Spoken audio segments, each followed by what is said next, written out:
반갑습니다. 저는 뭐 강연이 아니어서 처음이어서 그냥 여기서 하겠습니다. 좀 주저넘는 게 크기도 해서. 다행히 키가 좀 적지 않아서 다 보이시죠? 소개받은 김성규입니다. 현재 양현당에 들어서 어제까지 30일 단식을 했고 31일째 만에 오늘 공기를 먹었습니다. 예. 해관 선생님으로 한 40년 동안 이렇게 교육받으신 분들이 35,000명이나 된다고 하는데 그 중에 한 명에 불과한데 또 그것도 아직 교육이 끝난 것도 아니고 교육 중인데도 불구하고 뭐 이렇게 노동이 돼서 또 송구하기도 합니다. 하도 선생님이 성하셔서 뭐 염치불구하고 주저넘게 나왔습니다. 양해가 합니다.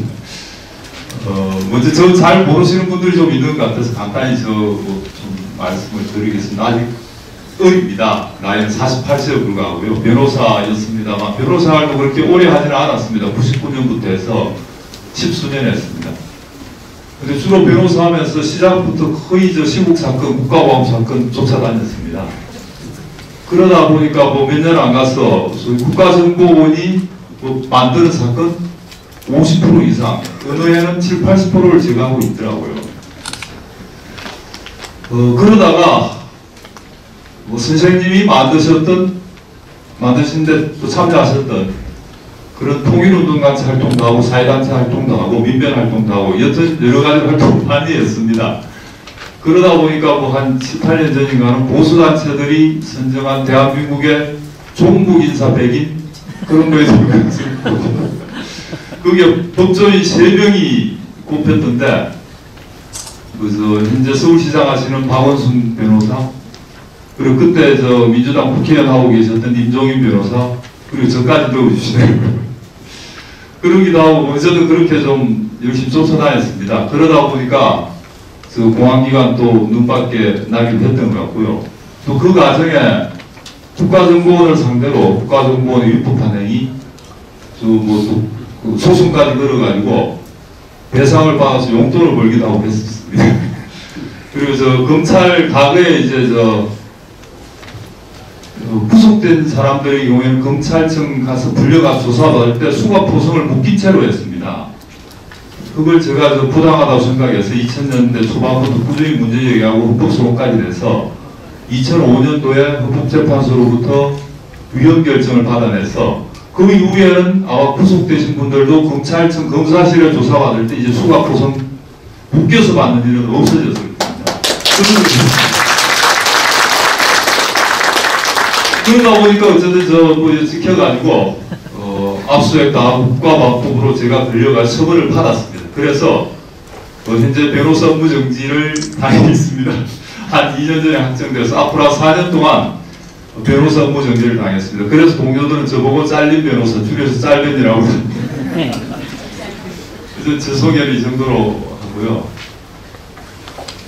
그래서 저도 좀 전에 김한성 교수님 말씀하셨습니다만 건강검진 거의 안 받아왔는데 뭐 2, 3년마다 하는 거 하도 회사에서 이번에 안 받으면 진짜 또 가태료 받고 불이익이 있다고 해서 꼭 받으라고 해서 지난해 10월에 정기 건강검진을 받아드렸습니다. 그랬더니 간 2차 검진 재검을 받으라고 했고 그래서 종합병원 2군데 갔더니 간암이다. 종양이 너무 크다. 수술을 하기도 힘들지 모르겠다.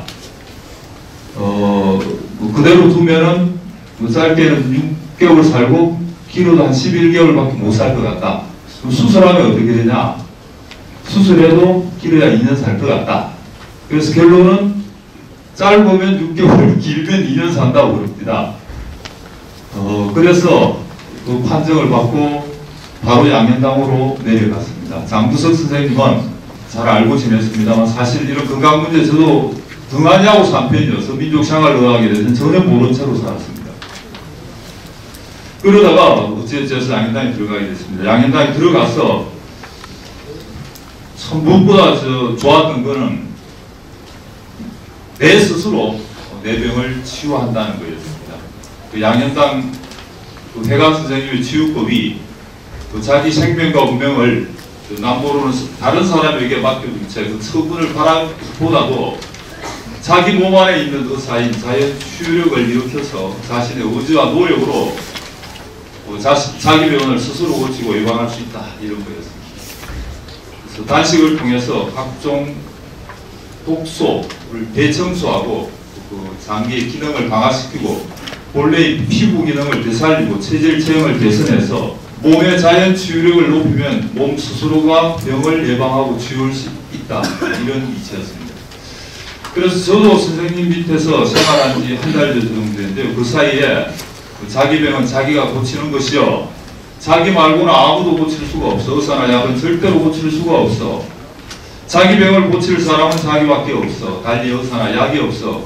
그런 말씀을 귀에 못이 박힐 정도로 들었습니다. 어쨌든 내가 하기 나름이다. 내 의지와 노력 여하에 달려있다. 이런 거는 참으로 살아야겠다. 살 수 있겠다. 이런 의욕과 부지를 불러일으키기에 더할 나위 없이 마음속으로 드렸습니다. 그렇지만 양현당에서 생활 정말로 쉽지는 않더라고요. 일반인들이 이걸 해낼 수 있을지. 주로 새벽에 자고 아침 늦게 일어나고 하는 생활이 젖어 있던 저 같은 경우 더 그랬습니다. 새벽 4시에 일어나서 이런저런 시작한다는 게 버거운 일이었고요. 단식이라는 것도 시국으로 몇 차례 해봤습니다만 이렇게 규칙적인, 그러니까 간장을 해가면서 여러 운동을 해가면서 하는 거는 난생 처음이었어요. 또 쉽지 않은 거였고요. 냉온욕이라는 것도 들어본 적도 없는 일, 해본 적도 없는 거 있고, 풍욕이라는 것도 아예 들어본 적도 없는 거 있고, 소금으로 입 닦으시라고 그러는데 그것도 양인당 들어가서 처음 해봤습니다. 이렇게 다 생소한 것들이었는데요. 어쨌든 열심히 했습니다. 그러더니 정말로 며칠 안 가서 저는 겨울에 사실 젊은 놈이지만은 내복 입고 살았는데 한 3, 4일 지나니까 수위에 강해지더라고요. 내복이 오히려 거추장스러울 정도로 바뀌어가더라고요. 몸도 마음도 매우 편해지고 가뿐해지고, 사실 지난해 초부터 여러 가지로 간 부위에 결림 증상, 통증, 이질감, 이게 딱히 뭐인지는 몰랐습니다. 근데 그게 빈도 강도가 점점 강해져 왔더랬습니다. 그래서 지난해 여름에 세월호 문제로 좀 단식 오래 할 때는 자원봉사하시는 의료진들, 그래서 결림 증상 이런 걸 호소를 했더니 너무 많이 자주 앉아있어서 운동 부족으로 그런 것 같다고 주로 이제 마사지 열심히 해주시고 가시곤 하고 했는데, 그게 정말 저는 뭔지는 몰랐는데 그게 아마 그 간부의 자각 증상 중에 하나였던 모양입니다. 그런 게 며칠 만에 거의 줄어버리더라고요. 그리고 한 7일, 10일 정도 지나니까 그게 거의 말끔히 사라져버렸습니다. 그래서 장기 단식을 길다면 길 수도 있겠습니다. 어쨌든 저는 정말 배고픈 줄 모르고 너무 바쁘게 이렇게 지내왔습니다. 어느덧 이제 죽 먹고 밥 먹는 시간이 되어가 너무 기쁩니다. 제가 사실 병원에서 그 이틀간 이제 3일 입원했죠. 하도 이게 종합병원 두 군데를 거쳤는데 앞에 상계백병원이었고요. 그래서 두 번째 고대 안암병원 친구들 또 후배들 있는 병원으로 옮겨서 했는데 그 사이가 불과 10일도 안 되는데 상계백병원에서 찍었던 CT 자료 그리고 고대 안암병원을 다시 검사했던 자료 사이에 진행 속도가 너무 빠르다고, 이게 문맥을 이미 침범하고 있다고, 그래서 당장 바로 내일 수술하자고 그러더라고요. 이게 진행 속도가 빨라서 안 되겠다고. 그래서 그날 사실 바로 내려왔습니다. 그러다 보니까 집에도 제대로 연락도 못했었고요. 병원에서 그대로 짐 챙겨 양현당으로 내려가지고, 그래서 3일 후에 이제 치료하고 애가 매대를 내려왔더랬습니다. 전남아서. 그래서 마침 또 애가 사실은 태어난 지 한 1년 정도 후부터 아프기를 심하게 알았었는데요. 애가 잠들기 전에 긁어주지 않으면 그 잠을 못 들었습니다. 30분 이상을 긁어줘야 곁에서 잠을 들고, 자는 도중에도 무의식적으로 온몸을 많이 긁었습니다. 그리고 그럼 아침에 일어나면 이부자리가 긁은 각질 기사였습니다. 온몸도 긁으니까 30분.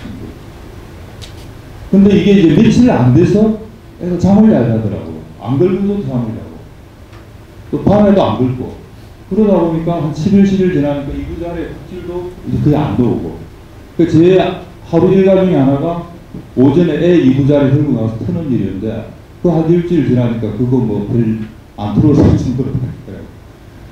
그리고 아래로부터 뭐 팔, 다리 끝에서부터 몸 안쪽으로 서서히 싹 나와 들어가는데 피부가 깨끗해져 가는데 확연히 보였습니다.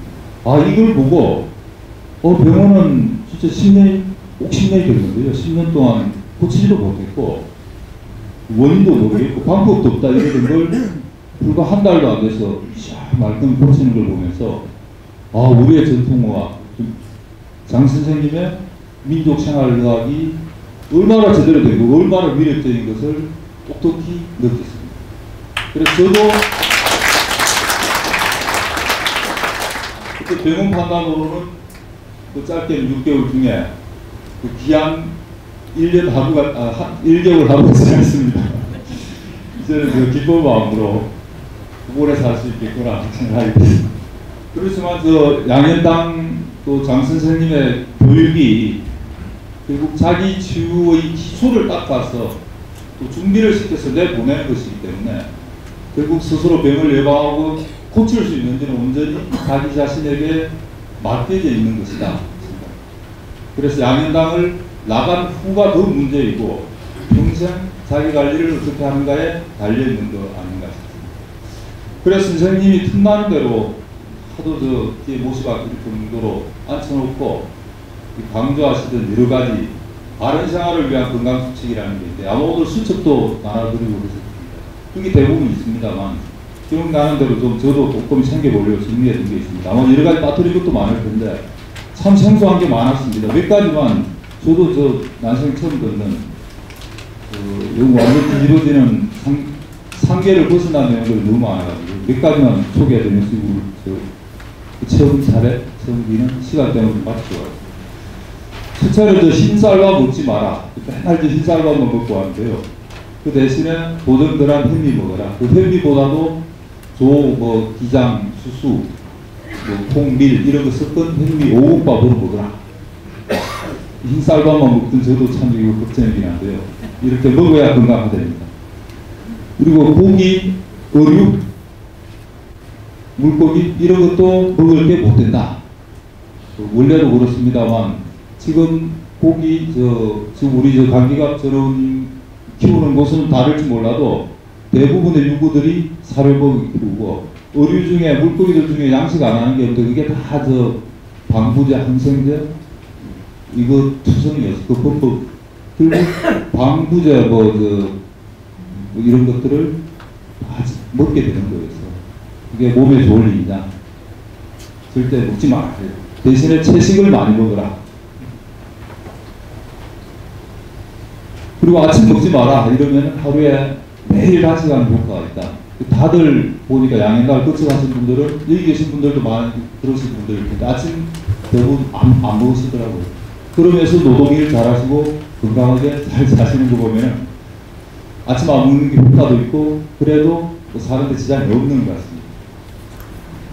그리고 화학조미료, 첨가물이 든 음식 먹지 마라, 튀긴 음식 먹지 마라, 각종 과자류, 청량 음료류, 가공식, 적석식품 이런 거 먹지 마라, 설탕 먹지 마라 이런 거. 뭐 삼각 팬티 차지 마라, 여자들 같은 경우 브라자, 레깅스 이런 거 하지 마라. 화장품 바르지 마라, 먹을 수 없는 화장품 이런 걸 피부에 바르면 좋을 리가 없다. 저도 뭐 참 처음 듣는 이야기들입니다. 그리고 잘 때는 베개를 머리에 대지 말고 목에 대는 경심을 대고 자라 라든지 여튼 이런 뭐 수십 가지를 늘상 강조하셨습니다. 이런 걸 해야 건강하게 오래 삽니다. 그런데 이 중에 얼마나 살지 모르겠지는 모르겠습니다. 제가 더 건강하게 오래 살려면 최대한 많이 열심히 지키도록 해보겠습니다. 어쨌든 단식이 이제 한 달로 끝났고 회복식 양현당에서 얼마 한 후에는 저도 양현당을 나가게 될 겁니다. 근데 양현당을 나갈 시간이 이제 다가오니까 사실 걱정이 많습니다. 개인적이야 옷 입는 거야 그렇다 치더라도 식생활 문제 아까 저 감기갑 전원도 말씀하셨습니다만 이게 결코 쉬운 일이 아니죠. 주위에 좋은 먹을거리 어디서 얻어 입고 합니까? 비용은 부채고 주위에 그 찾기가 일단 힘이 듭니다.